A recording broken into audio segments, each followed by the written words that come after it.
Hi, we're here with Mr. Gershon. It is December 2nd, 2009 at the Glenview Public Library. He was born May 20th, 1926. Interviewers today are Edson, Phil, Julia, and Matt. We're with the Veterans Oral History Project, and this is Mr. Gershon. My name is Jules Gershon.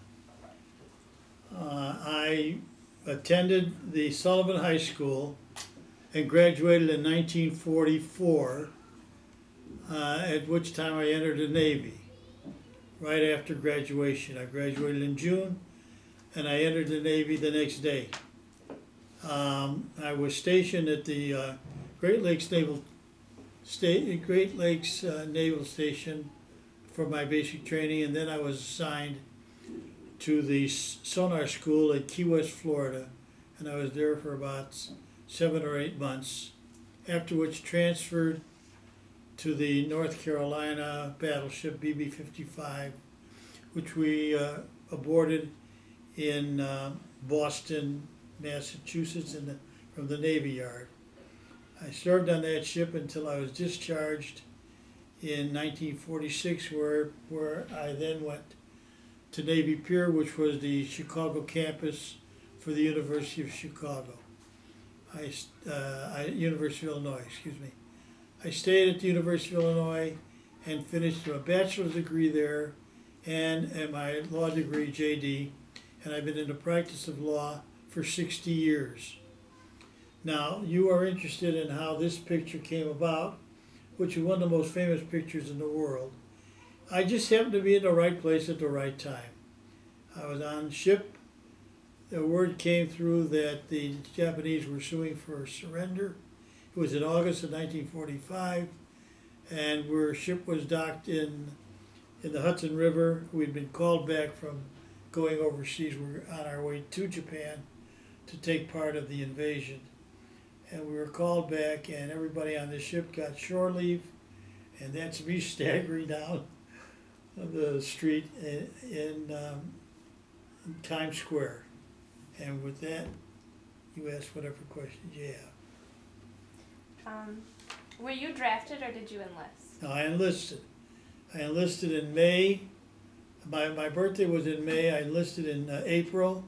And when I enlisted, the person that enlisted me said, when you graduate next month, start college because we won't get you for several months. And of course I went the next day after I graduated. They didn't wait several months. Where were you living at the time? And where was I living? My home was then in East Rogers Park in Chicago. Why did you pick the branch of service you joined? Because I didn't want to be in the Army. What happened during your first days of service? You mean, how bad was it? It was terrible. When you go for the first interview at Great Lakes, you find out you graduated high school and you have no skills, no talent. You're a waste of their time. So there you start, from zero. Were you nervous? No, never been nervous. How were your boot camp or training experiences? They're very bad. You're really plucked out from the middle of the city. You have really no skills, no training, and it's tough. It's hard. I got one very lucky break, which you might be interested in. I got a call to go up to Naval Intelligence on the other side of Great Lakes. And when I went over there, I found that one of the people that summoned me was a partner of my dad's law firm who just was checking up and see how I was doing. And his advice was, when you get back, don't tell him a thing. Things will change for you very rapidly. And when I got back, they said, why'd they call you? I said, I can't discuss it. And after that, I never had the duty from 12 to 4. Face to no, you know. Which wars did you serve in? What's that? Which wars did you serve in? World War II. Where did you serve? I served after Great Lakes, I went down to Key West, Florida, and I was in the sonar school, which is picking up anti-submarine warfare. And I was in that position. Sonar was fine. It was the Morse code. I couldn't get it. And so then they made me part of ship's company until I was transferred out. Do you remember your arrival, or your what were you thinking about in your first? When I first went to Key West, Yeah. it was a great place to go. The weather was perfect. You swim day and night. I went swimming on New Year's Day. What were your specific jobs or assignments? In sonar, you go on a very small craft, it's called a PC boat, and the World War I submarines are circling underneath. And you work the sonar equipment, you send out a radio signal, and then you measure when it comes back so you know where the submarine is at. Now, you might find this of interest. On one day, while I was working the sonar, we suddenly got an order that all the ships had a surface. And so the two ancient submarines that we were going in a circle around surfaced, except there was still another sub down there. So they immediately notified the air part of Key West, which was the dirigibles. And they came and they picked up the shadow of a very large German submarine. And they chased it all the way up Florida, up to the Carolinas, and they finally sank it off the coast of the Carolinas. The theory was they were either trying to land saboteurs or they were trying to get under our net to get to shipping, but they never got too far. Although it wasn't a very pleasant experience when they went, uh-oh, there's more down there. Did you see combat? No, not in that sense. Tell me about some of your most memorable experiences. That was one of them. The other one was when I got on the North Carolina. This is a very large ship. I brought a picture from a newspaper. It had a complement of 3,200 men, of which maybe 2/3 or 3/4 came from farming or rural communities. The people that were on the ship from large cities like Chicago, New York, was a very, very small part of the crew, which first registered on me how big this country really is, because I'd been a city boy and didn't realize how large the country is. And then, of course, my very first experience is when we underwent drill, general quarters. I got lost. I couldn't figure out where I was supposed to be. And I was one of those that was on the 16-inch guns that they fired 30 miles. But the crew of a 16-inch gun is 160 men. And I was on earphones. I didn't know what was going on. I was 18 years old. I didn't know I had no clue what I was supposed to be doing. And eventually on the ship, I was transferred around. I was the yeoman for the, by the way, that was a very big thing, to know how to do typing, because I was the yeoman for the various officers on the ship, and ended up as the chaplain's yeoman or scribe or secretary. That was very important because the chaplain's office gave all the tests for the various raise and grade. And so once I got that position, I ate like a king, because everybody wanted to be my friend. And the commander that I served with, who was the chaplain, was actually in this ship about the 3rd or 4th in command. There was the captain, the executive officer, the navigator, I think the gunnery officer and then the chaplain in terms of, and the Navy's very prone to hire or lower. And when we were a flagship, meaning when the admiral came on board, he had his own cooks, his own this, his own that. Everything is very much the way it was at that time. And of course, Key West was a big naval base, huge. So it was interesting. I finally ended up back in Boston where I was discharged, and I came back to Chicago area. Did you stay in touch with your family? What's that? Did you stay in touch with your family? As much as I could. As much as I could. How did you manage to stay in touch? I wrote up my own emergency leave papers and would take leave. What do I know? I'm 18 years old. What can I do to you? And they didn't know what a leaf paper looked like anyway. So I put big stars on it. Special. And they said, hey, it must be good. It's special. What was the food like? The food was good. The Navy food was good. The ship itself is so large that it carried a lot of supplies and ammunition for part of the task force. A task force starts out with the very front line is usually your destroyers, because they sweep with the sonar the submarines.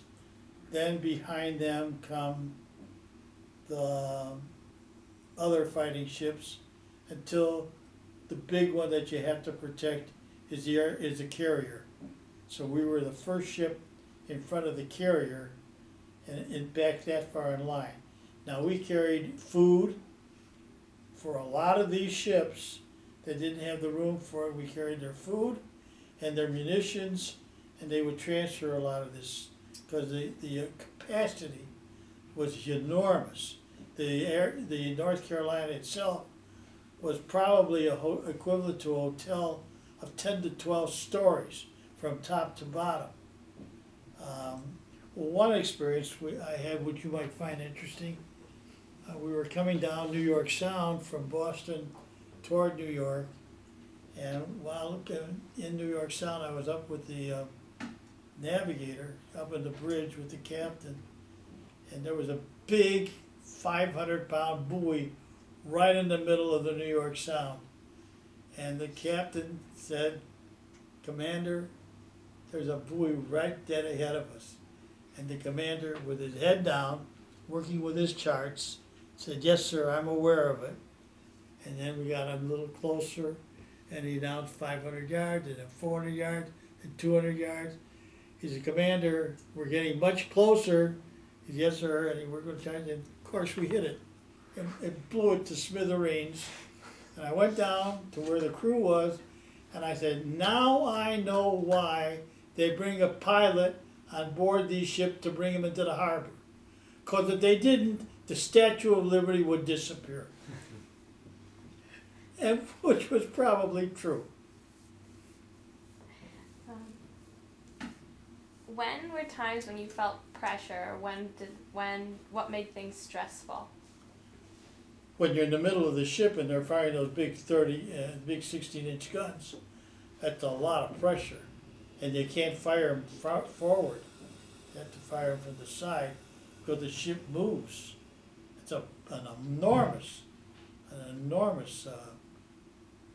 pressure on the entire ship. If you try to fire them straight, you'll rip the ship apart.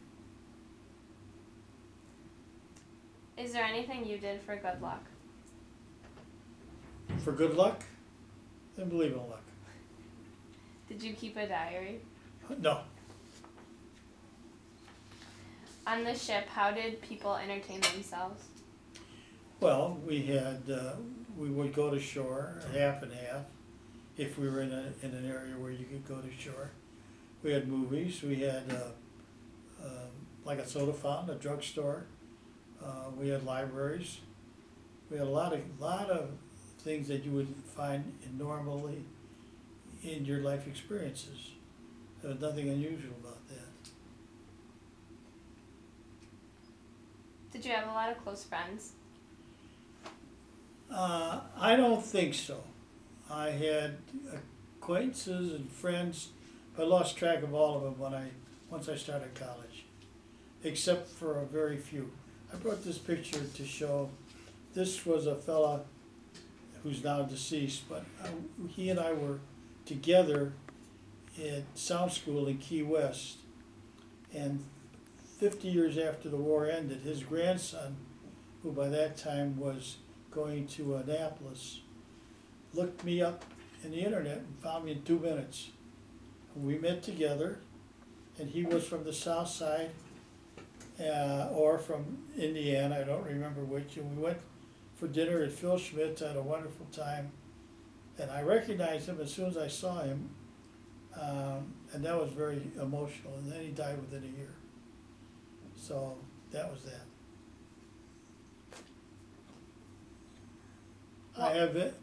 The close friends I made were in high school, and these people that you people should understand. You may make some of your longest lasting friendships from your high school days.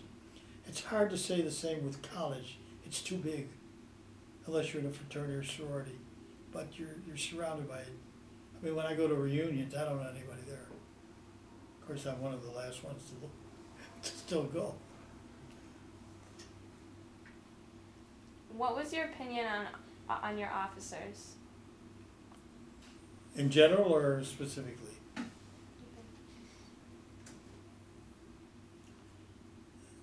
Most of them were very decent,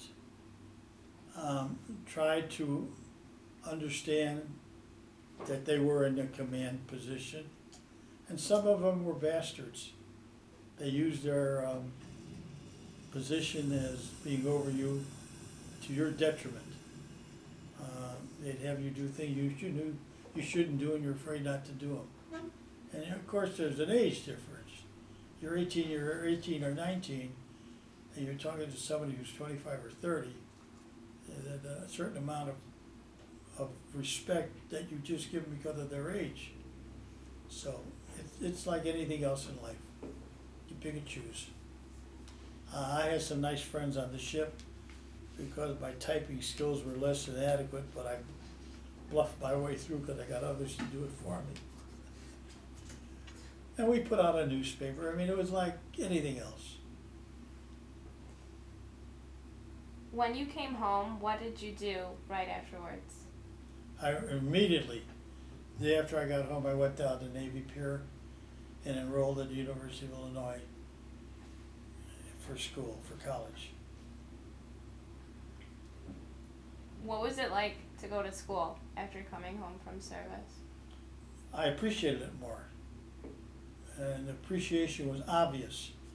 I would be sitting next to somebody in the next row who had a wife and 2 kids, drove a cab all night and tried to get an education and couldn't stay awake because of the pressures.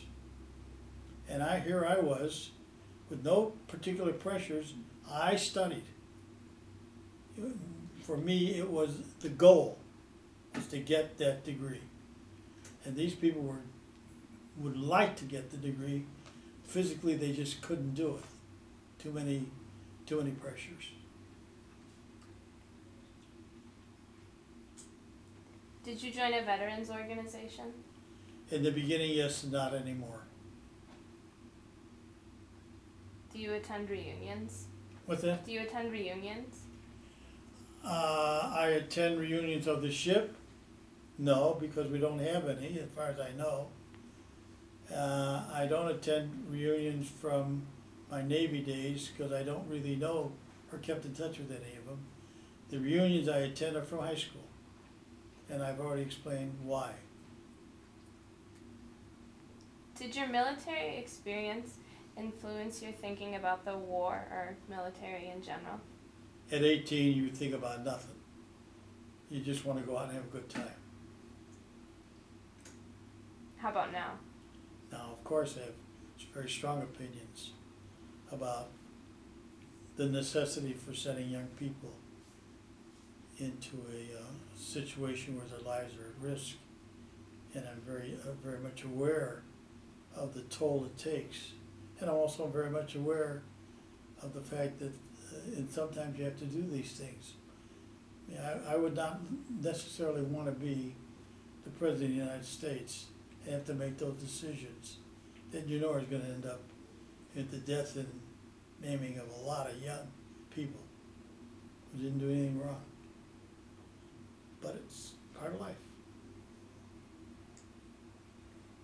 How did your service and any experience affect your life? It made me realize the goal of college was very important, that an education was very important. If I was to stay in the Navy, I don't think I would be going anywhere. I had one opportunity, which I passed, was that they wanted 2 people from the fleet to go to Annapolis. And the chaplain asked me if I would consider it. He was a graduate of an Eastern college, because he wanted our ship to get that credit. And I spoke to my dad, and he said, "You get your education on your own." And I think he was right. So I did not for it. I could read or write, which was a lot better than 2/3 of the ship. You have to know we're a very rural country in those days. Next. What comes to mind, or what do you think about when you hear about the war that you were associated with? The World War II? World War II, the war had to take place because this country, with the mentality at that time, which was all foreign, we're rid ourselves of foreign involvements, was simply not realistic. Europe was being torn apart by a madman. He was killing hundreds and thousands of people, and sure as God made little green apples, he was going to cross the Atlantic, and he wanted world domination. And meanwhile, we had Bund meetings in all over New York. We had people that were national heroes, like Lindbergh, who accepted from the hands of Adolf Hitler medals. We were an isolationist society. We got into the war because of connivance. We gave the English our old ships so they could try to get the goods from our country to there. We gave them all these old destroyers. They were really junk, but we gave that to try to back us in. And everybody said Roosevelt was a politician first, and he may have been. But if he hadn't done what he did, I'm afraid this would not be the world you and I live in today. And don't not give credit to Truman. It took a lot of guts to drop the atomic bomb, a lot of guts. And for what it's worth, we saved 1 million American lives. So there you are. Do you feel as if World War II is remembered correctly? I think it's remembered well. It's one of the few wars that, in your generation, was accepted finally. But a lot of people don't understand why we were in Vietnam, why we're in Korea, why this, why that. I don't try to understand all that. But World War II had to happen. Otherwise, we'd have been crushed by a maniac who was bound and determined to crush the entire world. Can you tell me about this picture?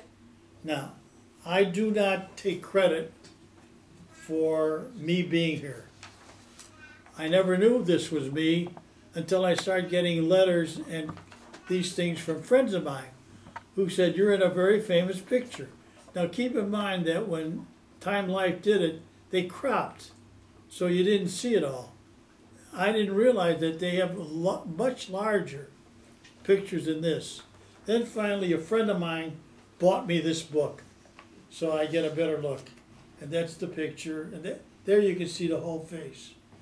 And as you see, it's on the cover as well. It's probably one of the most famous of all. This is the crowds. 2 million people in Times Square. That's a lot of people.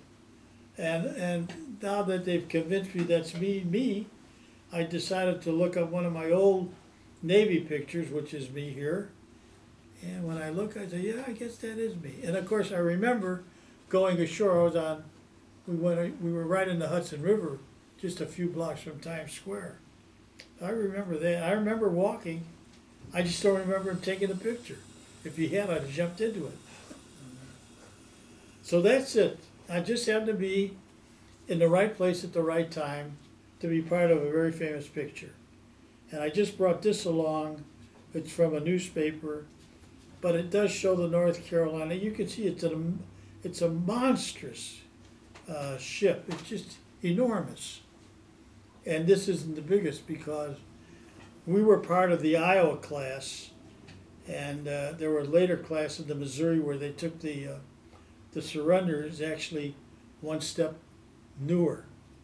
But this, the North Carolina and the Iowa are one class.